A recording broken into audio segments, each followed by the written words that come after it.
Hello, friends. On February 9th, India's Ministry of Mines made an announcement that encouraged some people to invite Elon Musk to the country.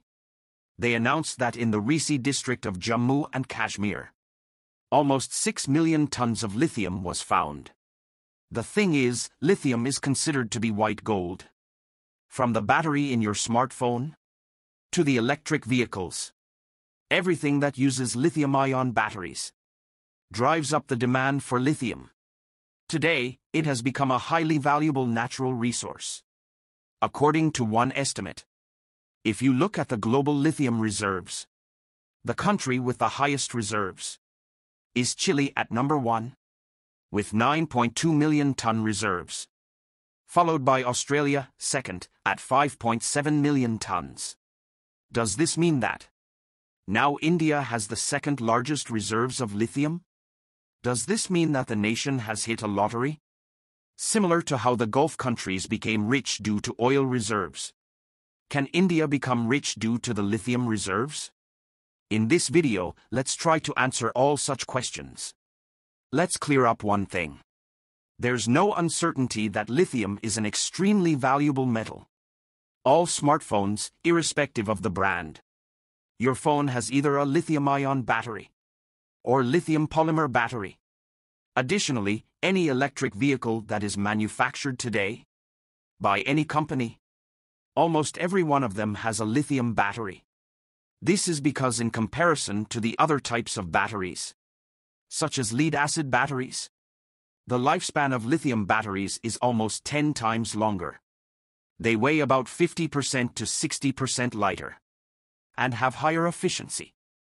So much so that for storing renewable energy, power grids are also using lithium batteries.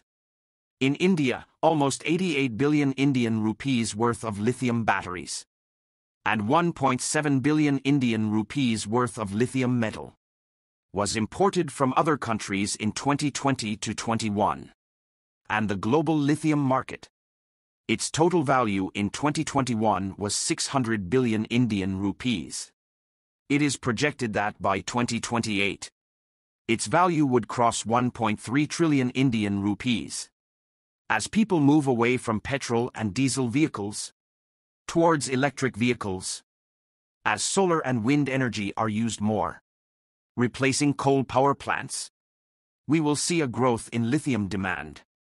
The lithium reserves discovered in J&K have been categorized as inferred resources. Resources whose quantity and quality can be estimated, but we cannot say for sure the quantity of lithium reserves actually present here, or the quality of the lithium, or whether it will be economically possible to mine it or not. We don't know this. The costs, the environmental impact, we don't know much about these. Look at this graph. On top of inferred resources are the indicated resources, and then measured resources, proven resources, probable resources. Y-axis represents how much we know about the geological area, and the x-axis represents other factors, such as whether it'll be economically possible to mine or not. The Ecological Survey of India has put it into the G3 category of initial assessment. They've claimed that more research and studies are needed to take it up to the G1 or G2 categories. Once they reach those categories, they can be considered mineable reserves. Only after that, the Ministry of Mines would be able to know the exact tonnage of lithium present, how much of it could be extracted, its quality. But to reach this stage, friends, it can take up to 5 to 7 years before we can commercially exploit it. 2 years ago, in 2021, similar news came from Karnataka, when the government announced that they found 1,600 tons of lithium. Even that was in the inferred category. But in the current news, the quantity of lithium is much higher. And so it is significantly more important. At the beginning of the video, I told you that the largest lithium reserves are in Chile in South America, at 9.2 million tons. Second, in Australia, at 5.7 million tons. Does this mean that India is now in the second spot? Not yet, because the reserve is still in the category of inferred resources. If you compare with this logic, Bolivia has the largest lithium reserves. In the category of inferred resources, 21 million tons. The global known supply is at 89 million tons. Even so, it means that in India, 5.5% of the global lithium reserves are present. That's a huge number. If the top players in the lithium industry are compared, more than half of the global lithium reserves are in 3 South American countries: Chile, Argentina, and Bolivia. On the other hand, China is the #1 player of producing lithium-ion batteries. Of all the lithium batteries produced worldwide, more than 75% of it are produced in China.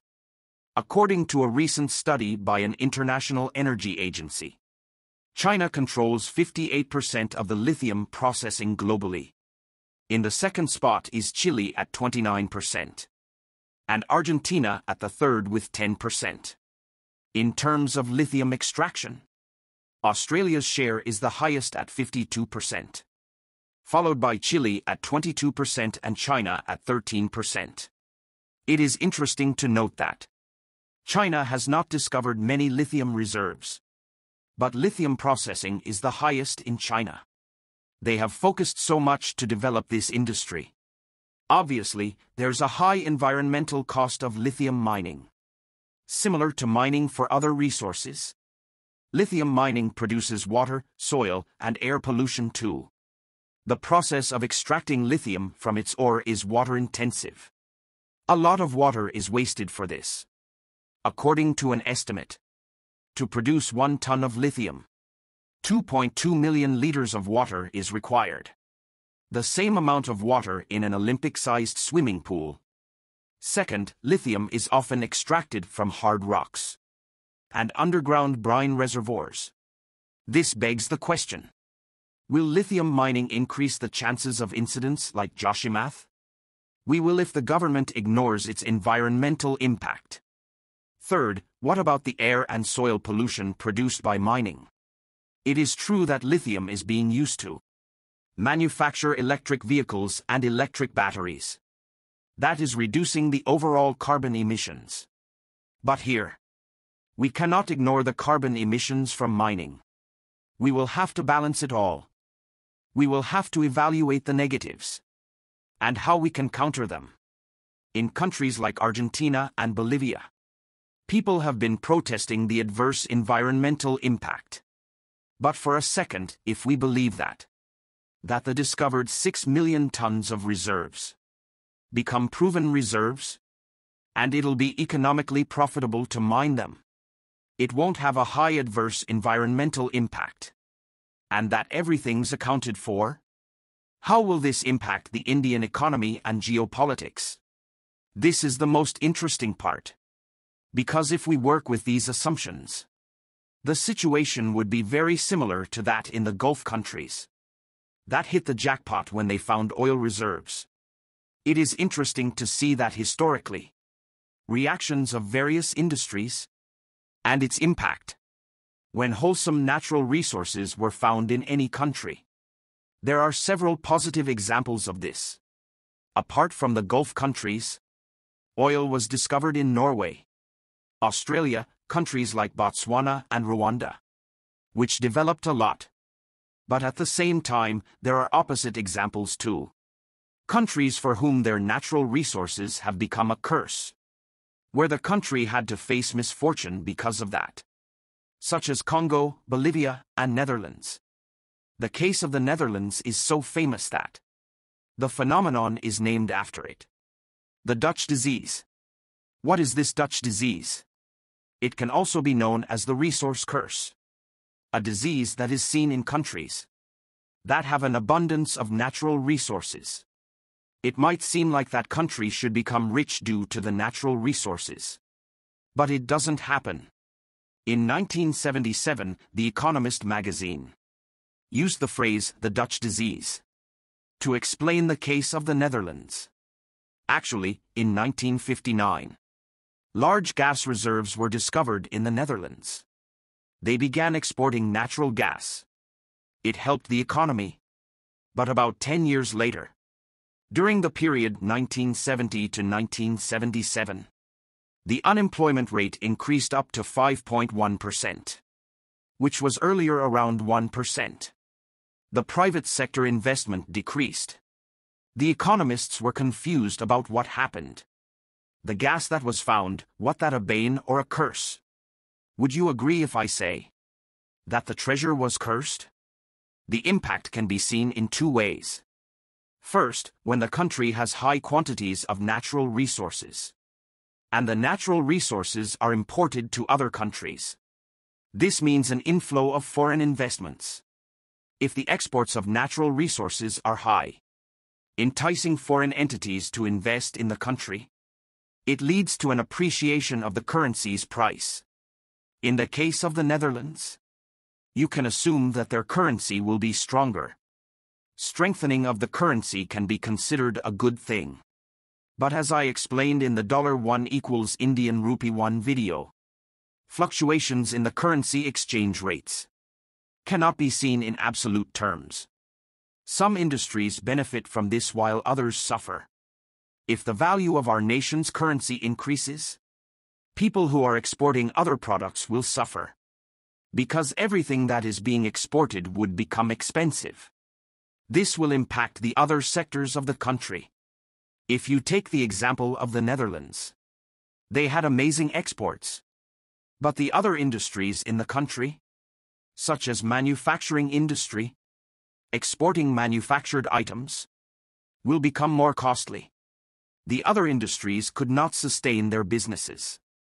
They had to suffer losses. The second impact of the Dutch disease will be on the labor market. When a country discovers oil or lithium, they will require labor for the mining activities, thus creating jobs in that sector. People will shift from other sectors to this sector, leaving a damaging impact on other sectors. Overall, the Dutch disease means a country stumbling upon an abundance of natural resources. If the other sectors of the country aren't developed, they wouldn't be able to compete with the sector of the natural resource, and they will face a depression. This was evident in the Netherlands, and in many other countries as well. Additionally, the mining sector isn't very skill-intensive. It doesn't need a lot of prior knowledge. People involved in mining do not have to be very educated. So if there's a sudden shift of jobs to such sectors, this will adversely impact the skill development and knowledge among the masses. And this will impact the long-term growth of the country as well.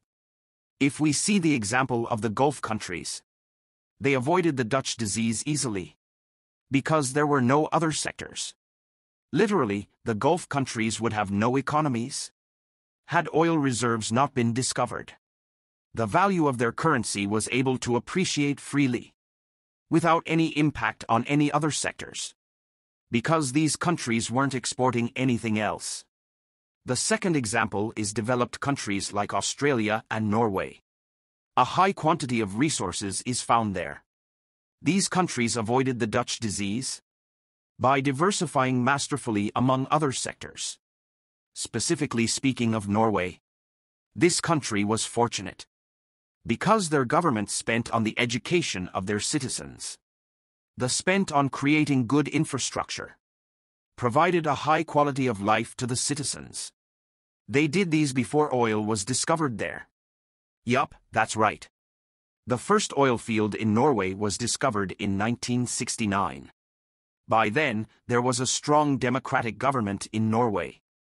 Their public institutions were very strong, and the economy was already diversified. Countries like Venezuela and Iran weren't so fortunate. In 1908, oil was found in Iran. And in 1922, oil was found in Venezuela. In both these countries, the other sectors weren't as developed. Citizens weren't very educated. And the oil attracted all the funds and labor. And the entire economy tries to survive on only one resource. In both countries, the rest of the economy suffered heavy losses. Another sure-shot way of avoiding the Dutch disease, that was used by Norway, is to use the incoming funds from the natural resources for the benefit of the masses. It shouldn't be that only a handful of individuals become billionaires from the inflow of money due to the oil. Instead, each citizen benefits from it. To do this, the easiest way would be to create a sovereign wealth fund. The excess money earned from selling the natural resources should be collected in a fund, and that money be used to diversify the economy and for the development of the nation. The Wealth Fund of Norway holds more than $1 trillion, the largest sovereign wealth fund in the world. The excess money is spent on education and infrastructure. The Gulf countries are paying a lot of attention to this lesson. Countries like the UAE and Saudi Arabia, that were once dependent on oil only, today, they are trying to diversify their economies. Today, Dubai has become a tourism hub. Today, 95% of Dubai's GDP is not oil-based, rather it is non-oil. Only 30% of the GDP of the UAE depends on oil and gas. If you consider the developing countries, Botswana in Africa is one of the positive examples of this, which has successfully avoided the Dutch disease. But the negative examples would be countries like Congo and Zimbabwe, where due to corruption and mismanagement, the natural resources have proved to be cursed. In the manufacturing of lithium-ion batteries, cobalt is another important metal that is used. And do you know that in Congo, 74% of the global cobalt supply is produced? Such a large quantity of a valuable resource in one country. Congo could have become extremely rich if it wanted to. But today, you'll find Congo at the bottom of nearly all lists. By 2015, numerous mines in Congo were controlled by warlords. They ran a mining mafia. Even today, mining is carried out by children. There's rampant child labor all across the country. The mining destroyed the environment of the country, and the economy did not benefit at all. Overall, the lesson is very clear here. If we do find a treasure trove of natural resources, we should not be dependent on that treasure.